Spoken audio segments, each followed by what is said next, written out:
If you're interested in the story behind the business headlines, check out Big Technology Podcast, my weekly show that features in-depth interviews with CEOs, researchers, and reformers in business and technology. Hi, I'm Alex Kantrowitz.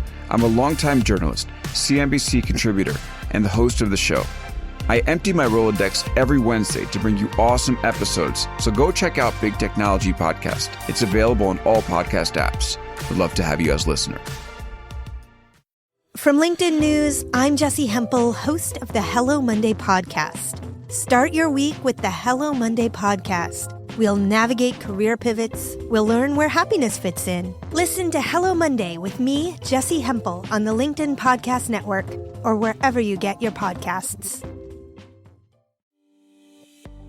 Hey, I'm Kwame Christian, and you are about to step into the world of Negotiate Anything, the #1 negotiation podcast in the world where we teach you how to make difficult conversations easier while getting more of what you want in the process. Each episode is packed with practical tips and strategies from the experts. We delve into negotiation, conflict resolution, and leadership skills that are crucial in both business and in life. Whether you're closing a deal, managing a team, or navigating personal relationships, Negotiate Anything provides you with the tools you need to succeed. Our conversations are real, relatable, and most importantly, rooted in practicality. So if you're ready to transform your conversations and elevate your negotiation skills, join me on Negotiate Anything. Subscribe and listen on Apple Podcasts, Spotify, or wherever you love to listen. Let's make every conversation a winning negotiation. Jeanne, thanks for joining us today. Thanks for having me. I appreciate it. I'm grateful to be on and learn some negotiation tips. Yes, and it is an honor to have you, my friend, and we are excited to learn about what authenticity really means. But before we get to that, can you tell us a little bit about yourself and what you do? Yes. So I am a new author. This is my first book. So I'm author, speaker, and trainer and former media personality. Well, I guess I still am a media personality in some ways, but I use the work that the things that I learned, the secrets that I think we have in the broadcast industry to share with people about best practices for not only finding success, but also being better leaders, better communicators, better connectors. Yes. Oh, this is great. And Jeanne, once a media personality, always a media personality. And you're on my media, bringing your personality. So you still got it. And I think something that would be really helpful to set the stage for the listeners even more is letting them know what that background in media is, because you bring a really unique perspective to the communication space. And I think just outlining that can help the folks understand where you're coming from and then how they could strategically implement the stuff that you talk about in their lives too. So my background is I started in radio when I was 17 years old. Kind of on a lark. I'd been in speech and debate, and I have been in radio and television ever since. Moved from radio to TV at one point in time, was doing both TV and then now back to radio. And I've been in music radio, talk radio. I've done entertainment reporting. I've been an anchor on the news. I've hosted talk shows, entertainment shows. So I have talked to a wealth of celebrities and a smattering of politicians, and everyday folks who just want to tell their stories. My whole work has been about amplifying other people's stories, amplifying their impact, because when you have a 50,000 watt megaphone, you're supposed to use it for something good, hopefully. And so my goal has always been, because I've always been fascinated by other people's stories and telling them. I come from a family of storytellers on both sides. My dad, I wish I could be as good of a storyteller as my dad was. I'm getting close as I get more grays in my hair, but one day I will be close to what he was able to do. But all of my family, like literally holidays, were competitions for telling stories. And I feel like that's where the crux of our connection is. And I find so many people are missing that. And that's really the thing that I want to share with people, is to give them back their power to amplify their own stories, to wake up one day and feel confident in not only knowing what you're worth, but being able to tell that to somebody else, to share it with them and maybe help them. And that ends up moving forward and making our world a better place. Woo! Boy, that is so much cooler than a media personality. There's so much in there. This is great. And think about this. We are 1,600 episodes deep here on Negotiate Anything, and we've never had anybody with your unique background and expertise. So when it comes to being able to communicate, tell stories, but also leverage those stories in a way that is that's authentic and geared toward connection and to drive understanding, this is powerful. So we could not have anybody better to tell this story. And so, Jeanne, oh, my pleasure. My pleasure. And now I want you to speak directly to the person who is listening to this podcast.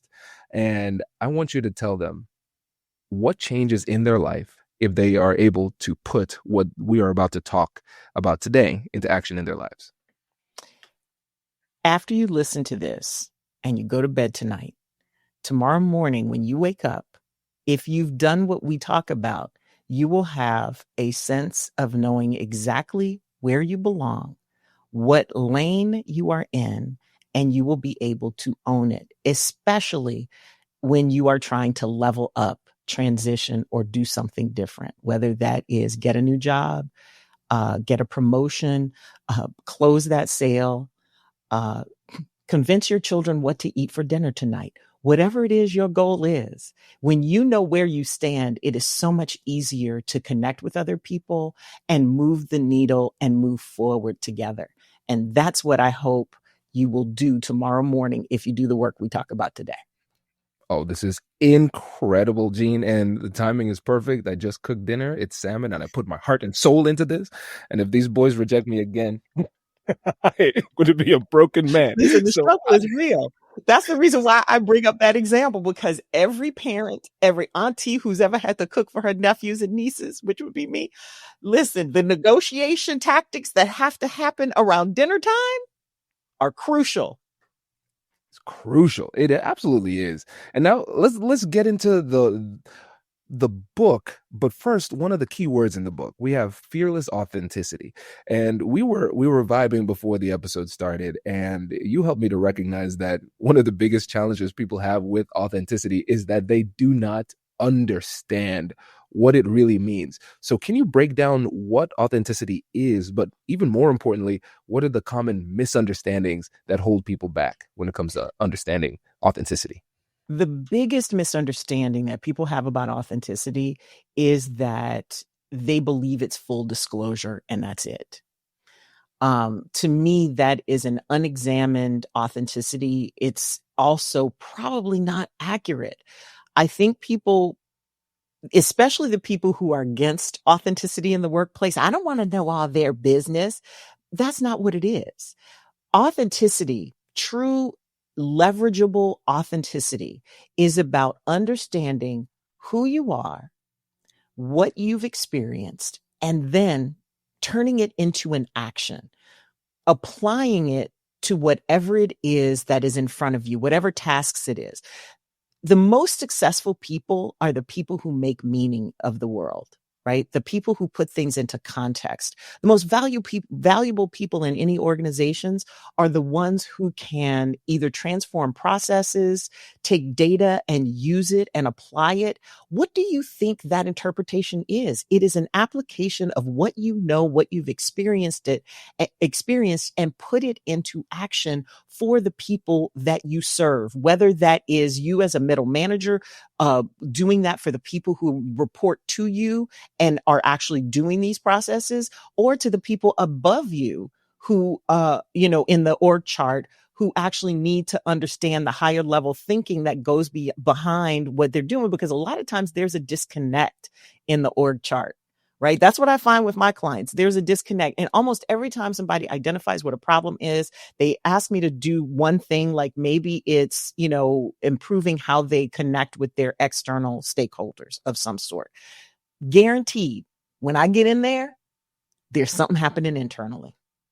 Because if things are messy inside, what's going out is not going to go out in the most optimal way possible. But really what it comes down to is If you understand who you are, how you affect other people, and how you connect with them, then you can apply who you are to whatever the problem is and be a solution. Nobody wants to be a vitamin. Everybody wants to be a painkiller because painkillers are more valuable. Hello, my friends. Before we get back to today's episode, I want to ask you a question. Have you ever wondered how to elevate your team's negotiation game and how you can help the folks on your team have better, difficult conversations? At the American Negotiation Institute, we offer transformative keynotes and workshops tailored to empower professionals with top-tier negotiation and conflict resolution skills. Whether it's a keynote for your next event or hands-on training for your team, we've got you covered. Don't just negotiate. Master the art with the American Negotiation Institute. Click the link in the description to find out more. Elevate, negotiate, and succeed. Will AI improve our lives or exterminate the species? What would it take to abolish poverty? Are you eating enough fermented foods? These are some of the questions we've tackled recently on The Next Big Idea. I'm Rufus Griscom, and every week I sit down with the world's leading thinkers for in-depth conversations that will help you live, work, and play smarter. Follow The Next Big Idea wherever you get your podcasts. There is so much to explore in this. So what I love about this is that we've really operationalized authenticity. It's not this nebulous concept that is kind of geared more like by feelings. This is vitally important, not just to the individual so they can express themselves in a true and authentic type of way, but also it helps the company and the organizations, because you said it's about understanding who you are, the effect you have on others, and then how you can serve others. And I think, and we're about to get a little bit spicy now, but my family's from the Caribbean, we can handle it. I love it. So when it comes to this, when it comes to the people who are against authenticity and they say, well, I don't want to know everybody's business, or somebody who says, I don't feel comfortable being authentic, I don't want to share all my business. I think what we're recognizing is that people don't understand the distinction between authenticity and narcissistic vulnerability.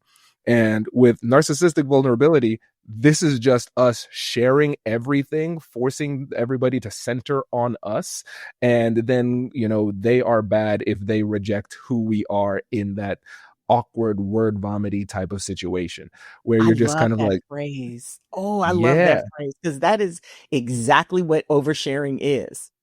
I refer to what you're talking about as a range of authenticity, right? Authentic expression, however you want to call it, but it exists in a range. And I use this analogy because I think it's one most people can relate to, especially you being Caribbean. There are very distinct rules in how we speak to our elders. I'm from Louisiana, so I think there's an adjacency there. There's a very different way you speak to your siblings, your cousins, your friends, and a very distinct way that you speak to your elders. And by elders, I don't just mean the elders in your family. I mean the elders in your community, in your church, what have you. But that same person, you wouldn't say that your grandmother didn't know you, would you? She knows who you are, but you don't speak to her the same way you speak to your boys, and nor should you. And so that's what I mean when people say, and because I get into these conversations about code switching quite a bit in our community. And I even had somebody white try to call me on it. And I was like, and he was just like, that's not you. And I was like, boo, they all me. That's the thing you don't understand. They're all me. And when I said to him, I said, do you have a grandmother who's still alive? And he was like, yes. I said, that's a blessing. God bless. I said, but do you talk to her the same way you talk to your mates when you're at the bar? He was like, absolutely not. And so are you a different person when you're with your grandmother? Not necessarily. You have a different level of respect for her. Right. Then, and that's not to say you disrespect your boys or your mates, your friends, whatever.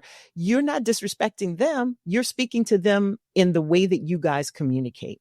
And that's what I mean by that range of expression when it comes to authenticity. We all have all these different facets to ourselves. Use them all, but use them all appropriately. Apply the levers where they need to be. Apply pressure when it's appropriate. Pull back when it's appropriate. Speak however it is that makes sense for you. at the time that it makes sense for you. Yes. I think this is so empowering too, because we've heard so many times, hey, I am who I am. You are who you are. Act the same way all the time. And it becomes almost kind of like this, almost it's said with religious style of zealotry, where it's like an inappropriate compromise at all times if you ever change who you are. And then it conflicts because a lot of times when you make these reads, you say, I don't talk to this person the same way I talk to this person. Am I wrong for that? And what you've done is you've helped many people with their existential identity crises here, because you've given them the right to both be themselves and also be effective communicators. Because again, you are still, as you're authentically interacting with people, you're focusing on understanding who you are, understanding how that affects other people, and then understanding how you drive the conversation toward the directed outcome. And you can still find different versions of yourself that are equally authentic in different situations. And now let's make this really clear too, Jeanne. So when we're talking about this, how do we know the difference between authentic adaptation based on who's in front of us, also known as code switching, and something that goes into inauthenticity, where we are actually sacrificing who we are in the moment in an inappropriate type of way? You have to set your own boundaries as to what that is, right? Because I think it really comes down to something very simple that we are very out of touch with. We don't listen to our gut. If you are doing something that makes you feel uncomfortable, and I'm not talking about, and there's a difference between discomfort because of growth and discomfort because you know it's wrong. But there is a feeling in the pit of your stomach that tells you when you are doing something that is not right for you. Listen to it. That is not the one to push through. There's a very big difference when you are working out and pushing yourself. And there's a point where you're like, if I keep doing this, I'm going to hurt myself. You know what that is. Sometimes we push a little too far. And sometimes you do have to play with that boundary to see where it is, especially when you're younger, because you don't know yourself as well. One of the things, though, that I will say about playing in that range of authenticity, think of it more as an attention to the other person, a service to the other person, right? We've all been in arguments where people will sometimes belittle us, make us feel like we don't understand something. That shuts down the connection between us. We've also been in situations where people are excessively obsequious, where they're just going overboard and you know that they're trying to get something out of you as opposed to just being real about what it is, right? You don't have to go to those extremes to understand where your range is, but maybe you have to flirt with the edges of that to understand what it means. Now, ask yourself a few questions. Is what I'm doing true to me? Is it respectful of me, my boundaries, my goals in this moment? And is it of service to the other person and the reason why they're here? And is it respectful of our connection? Will we be able to talk to each other tomorrow after what happens and transpires in this conversation today? And I also think this is a great way to look at growth, right? If we don't see ourselves as operating in a range and understanding where we need to get better, where we fall short, and that is a very honest assessment of who we are, then we don't grow. If you say, this is who I am and this is how I show up, that means you're choosing to stay back there always. Because while you have decided this is where I am, I'm planting my roots in the ground, guess what? Everybody else is moving forward without you. Right.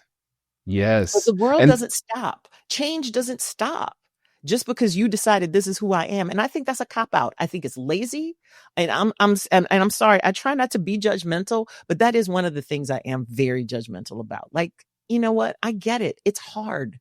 Change is hard. But you know what? Change is a thing that we as human beings need to accept.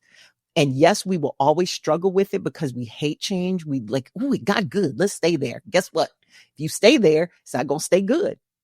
Mm-hmm.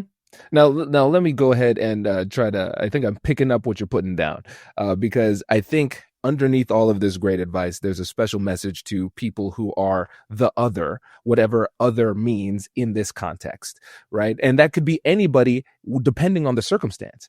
And a lot of times what we do is we put ourselves in a victim position where we blame other people for the outcomes that we have, when in fact we could have made some strategic and authentic adjustments in order to get that outcome. But it's almost safer for us to not take that risk and instead blame other people for the failures that we have started to log. Because the thing is, again, when you can just say, what is my ultimate goal? Who am I serving? What am I trying to do? And a lot of times the goals that we have are bigger than us. Even if it comes to the business development goals that we have, or we want to try to improve our career. A lot of times, especially if you are in a marginalized group, you're doing that for the betterment of other people. And if you're saying to yourself, hey, listen, I'm not going to make any adjustments, even though it could help me and therefore the other people that I serve, then you're being selfish and you're not willing to put yourself out there. I couldn't have said it better myself, sir. Could not have said it better. I feel like it's interesting.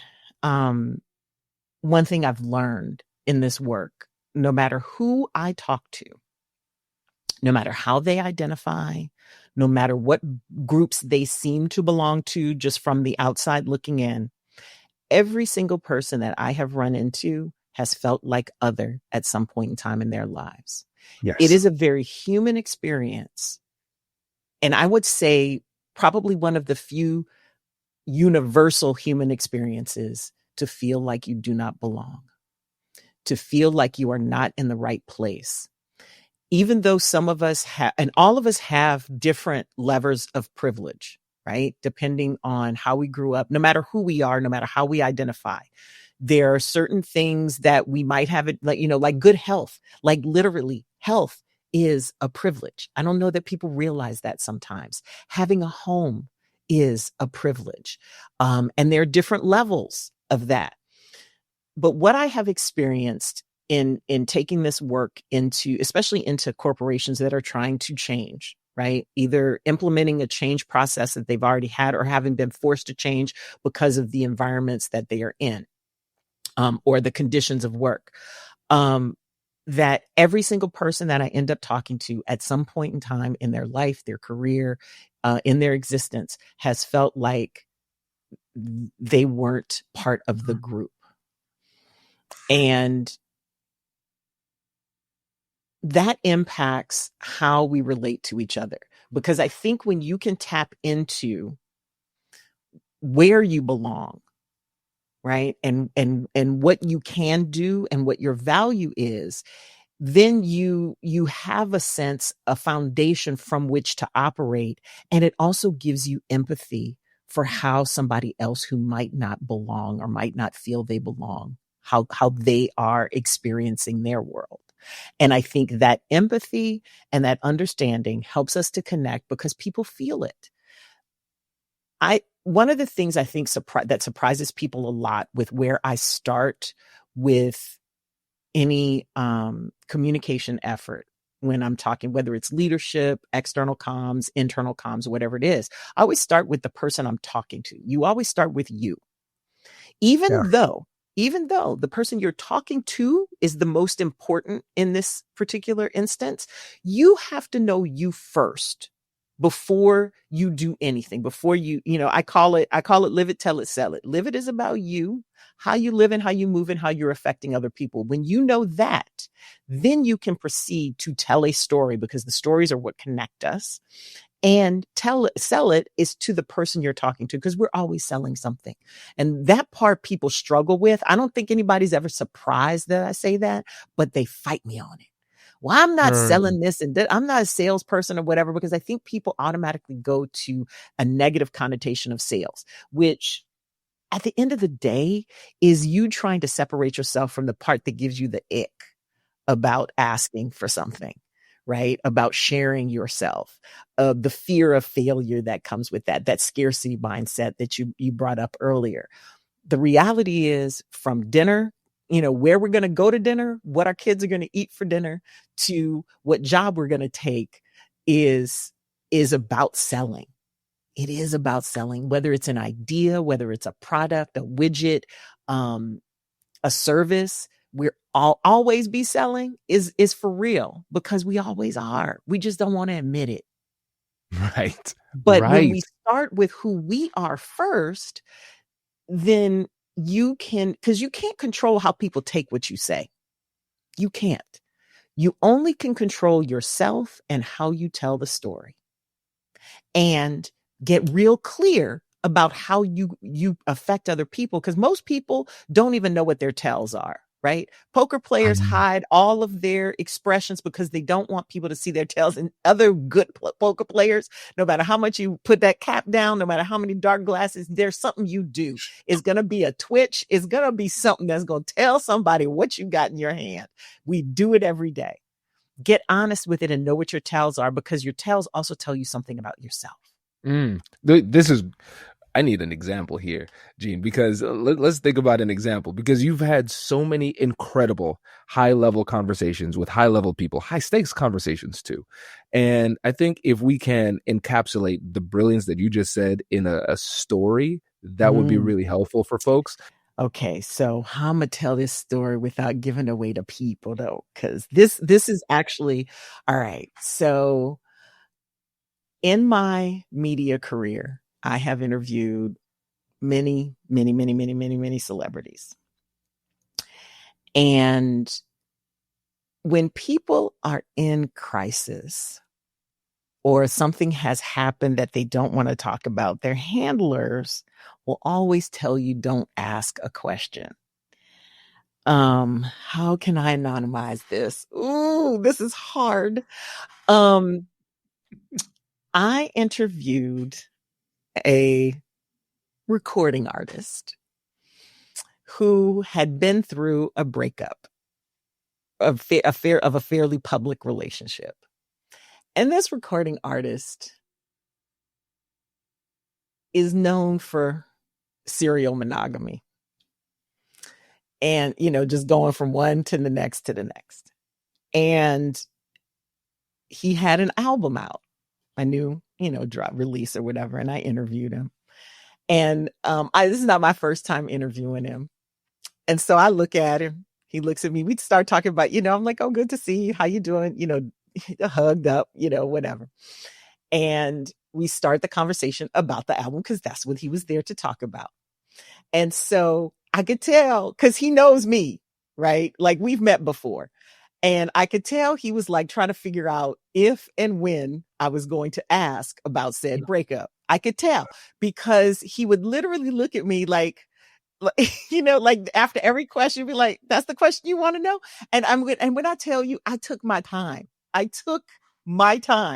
Because I was like, you know what? This is what you came here to promote. And this is the mistake that a lot of people make when they're doing interviews. You can tell it all the time. They have a short amount of time. They want to get to the good stuff. They want to get to, something that's going to go viral nowadays. But they always want to get to the juicy things, forgetting that this person came there for a reason. So satisfy the reason why they came there, especially if you have the luxury of time. I knew I was this wasn't live.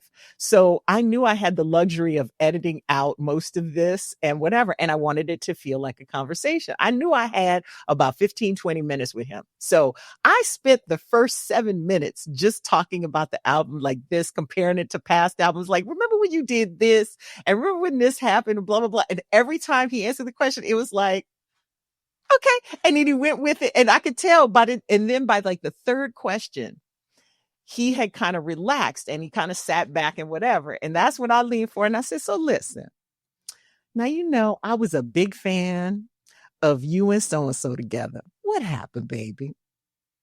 And he was like, I knew you was going to ask me that question.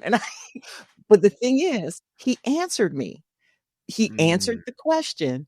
Because he said, well, you know what? He said, I really did enjoy that relationship, but things happen and, and there's been a lot of stuff said in the media, and he didn't really I gave him an open-ended enough question, but he told me more than he told anybody else. He just was like, no comment to everybody else, but he actually gave me an answer and a story because I let him do what he came there to do first. He just had the bad timing of a breakup right before he was trying to promote an album. For him. So for some reason, I feel like whoever he is, I feel like he's doing okay. Bro. He is just fine. He is just fine. But in that moment, it was like, I knew I was one of the last people he had talked to, right? Because I had seen his other recent interviews. And so, yeah, it's one of those things where you have to read, you know how people say, read the room? We have to respect where people are and understand when they're ready, because like his body language changed. Like he was tense when he came in, tense, but friendly, but tense, because he had already been put over the coals all these other times. But because I had talked to him about what he wanted to talk about first, he was able to relax into the moment because he did what he came to do. He didn't feel like he left something undone. Once his body language changed, once he sat back in his chair and got comfortable, that's when I leaned forward and went for the rest of it. Because at this point, you've already signaled to me that you are chilling and you are ready to talk. So now let's have the real conversation. Let's have the conversation that I want to have now. Because you want to get it out too, don't you? And that's really how you do it. You want to get it out. Right. Oh, this is great because we have the element of connection and trust. So you built on a previous good experience because you'd known him before, and then you also have the benefit of reciprocity as well, because he's coming in here trying to get something done. He's here for business, and so you respect that. You say, "Hey, listen, I know you're here for business. Let's get your business out of the way first." And so he mission accomplished, and he felt more relaxed. You saw that relaxed posture. The affect changed. He seemed different. And now the defenses are down. Because if you would have asked that question like right up front, it would have been either no comment or something very defensive or evasive. And so by the rest of the conversation, and the rest of the conversation would have suffered as a result of it.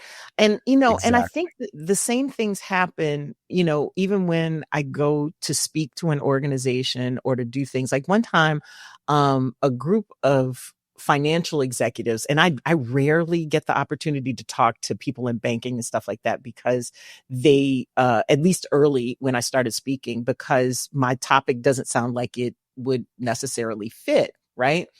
I have gotten more business out of an International Women's Day event that I spoke to a group of women in business, in finance, than most of my other talks, because they were able to see, because I could tell they were trying to figure out why I was there. You can tell the moment a room changes in your favor, right? When you speak to somebody's experience, when you speak to something that they can relate to.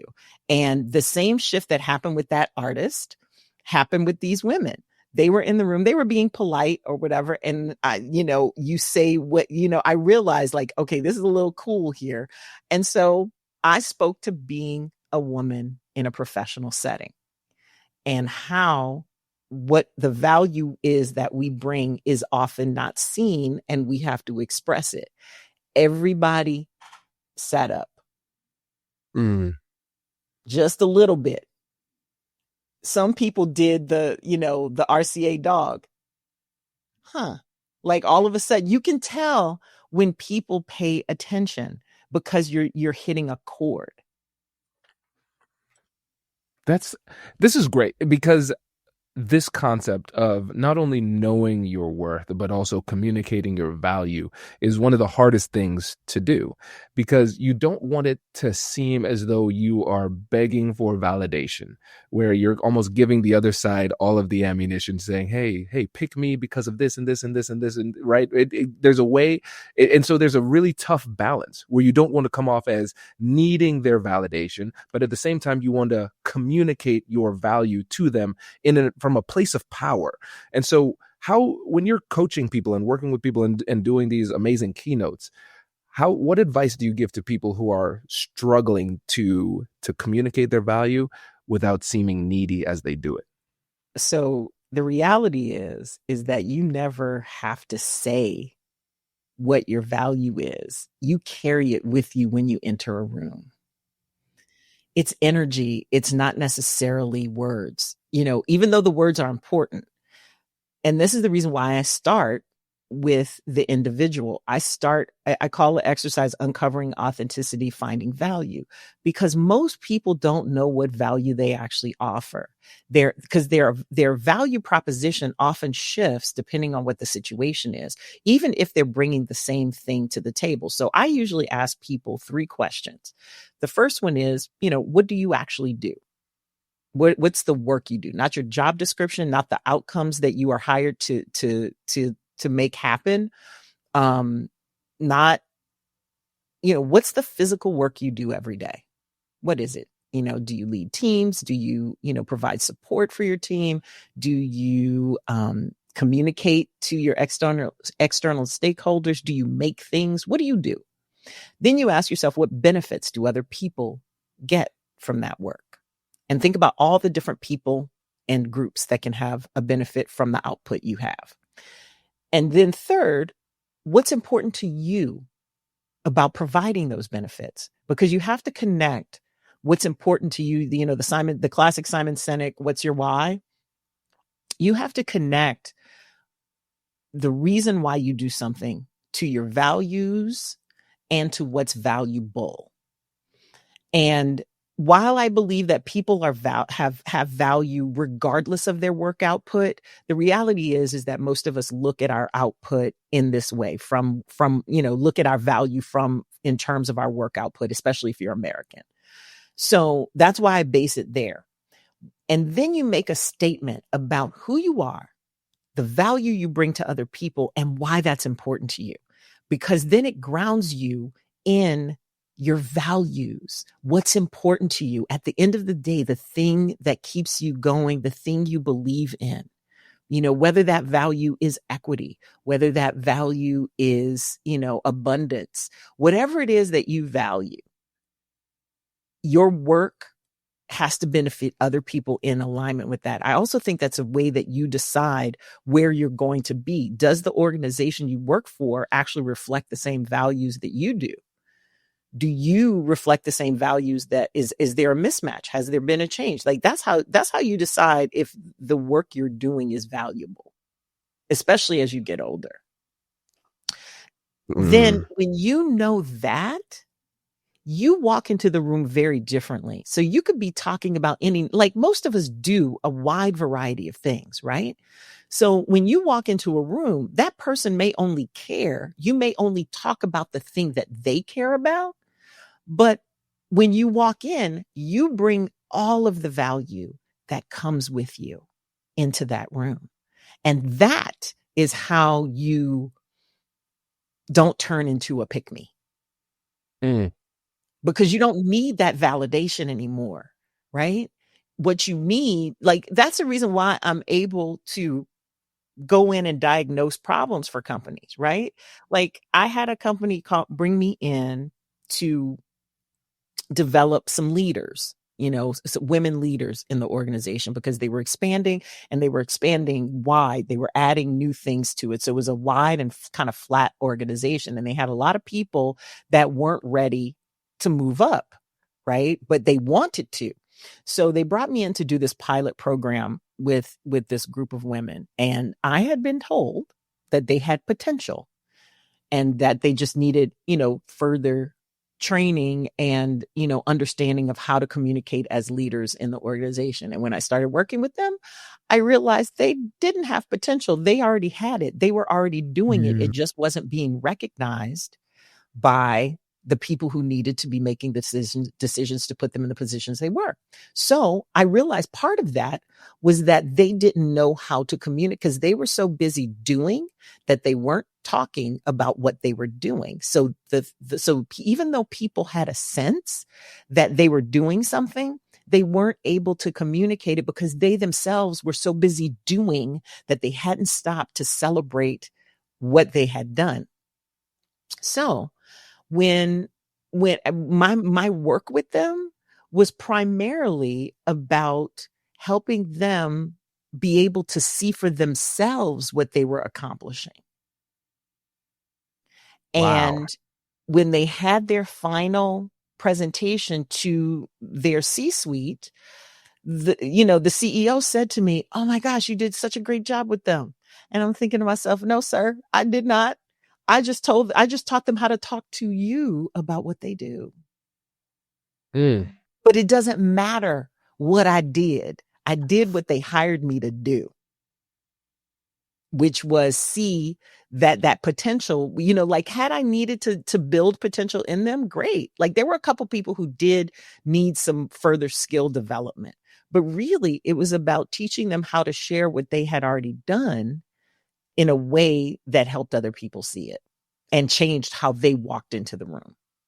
Everybody talked about how their confidence had changed. Wow. It all comes back down to the confidence, right? And for me, it's the distinction between trying to convince people versus conveying. So convince versus convey. So with convincing, you're trying to not only make an argument, but have that argument be accepted. So if you're talking to a brick wall and the person doesn't accept it, then you have failed to convince them, and you're still giving away your power to somebody else, right? But here, this is about conveying, and you can convey without words.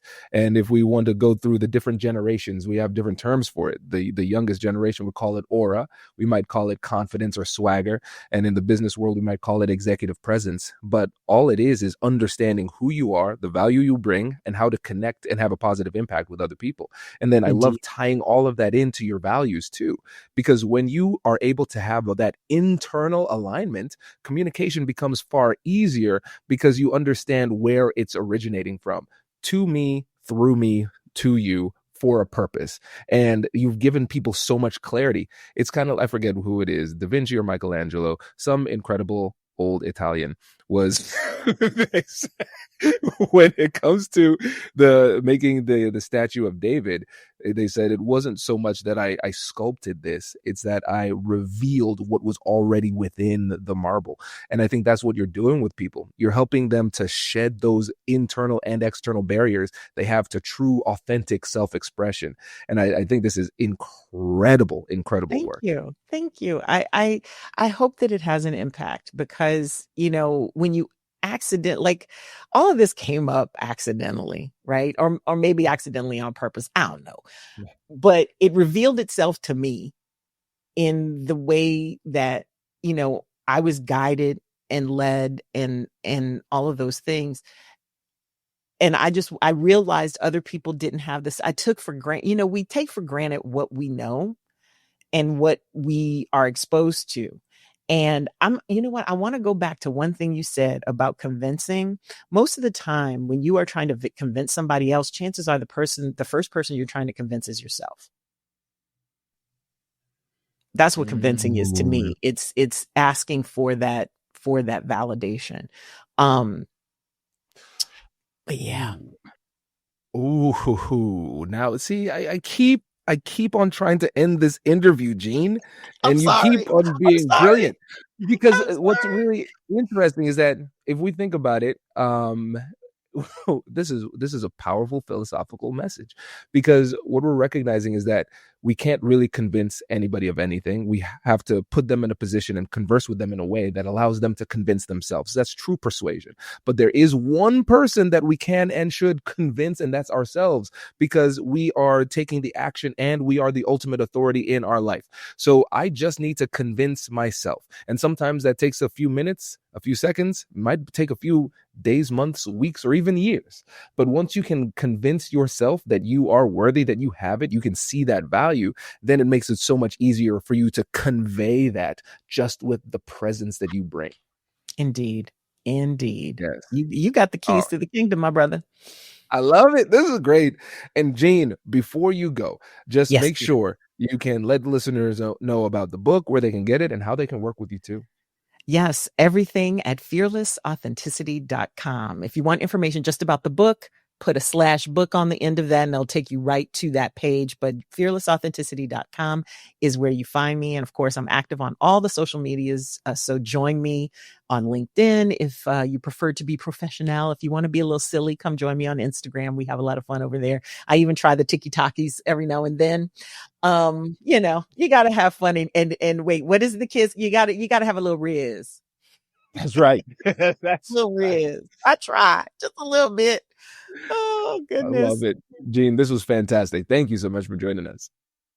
I have a question for both of you in this case, because when I try to, I mean, I love negotiation, but I have my unique point of view about negotiation. For instance, as many things in my life, but sometimes it might be difficult for me to explain my point of view because it's unusual. Let's say unusual. So I feel fear. So what's the difference between feeling fear of speaking up and saying, oh, this is not me, so it's better not to try? Because if we feel that something's wrong, it's better not to say. But sometimes we can get confused and think that this is not me, and it is actually fear. So what's the difference inside? Oh, that's a good one. Good. So I would say that you have to get in touch with what you're feeling actually feels like physically. You have to name it, right? The best part of self-awareness is understanding what we're feeling, because I think a lot of times we mistake some feelings for others. And this is the reason why there are points when this is almost also part of the reason why I don't do a lot of one-on-one work anymore, because I often end up realizing that people actually need to go to therapy and talk this stuff out. It's beyond what I can help them with, because sometimes people call sadness anger, right? Because of, you know what I'm saying? Because, like for instance, people say that depression is actually anger forced within. Like that's how they describe it. Whereas anxiety is like fear of what could happen. Depression is fear about what has happened and anger about that, right? But as a result, like sometimes people don't understand when they might call it anger, but it's actually disgust, which is a different feeling. Like I think the better we get with our words about giving names to things that we are feeling and knowing what that is, because sometimes that fear, maybe it is fear and it's based on fear, but fear of what?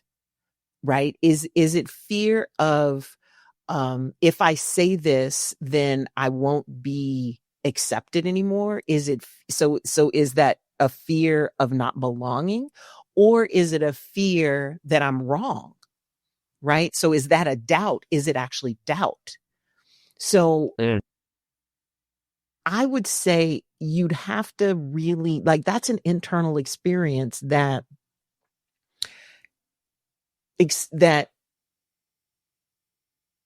tapping into it instead of running away from it is probably the way to understand how it happens.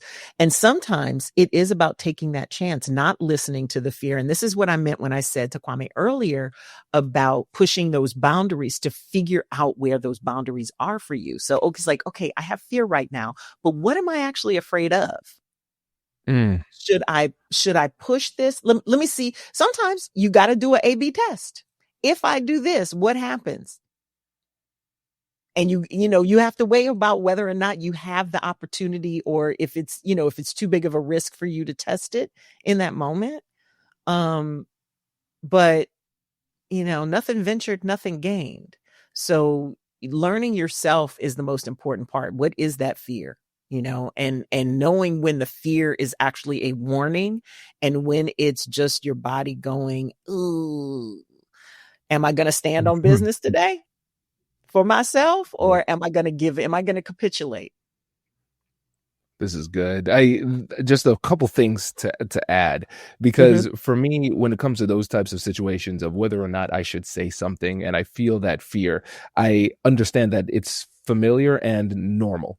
Like that is a normal human experience. That's the body reacting exactly how it should under the circumstances. And like Jeanne said, what I have to do then is see, okay, what type of fear is this? Is this a legitimate signal of danger that I should avoid for my strategic purposes, then I'll like acknowledge that. But in most social circumstances, it's not. And so for me, instead of like listening to the fear, I think about the fear as a signal, but it's not like a directive. My fear cannot tell me what to do. I have to then think about it. And the question that I ask myself is, what kind of man do I want to be? How do I see myself? And what would I do, a person who I aspire to be, do under these circumstances? And a lot of times, as I ask the question, that fear grows, because not only are we afraid of failure, but we're also afraid of success.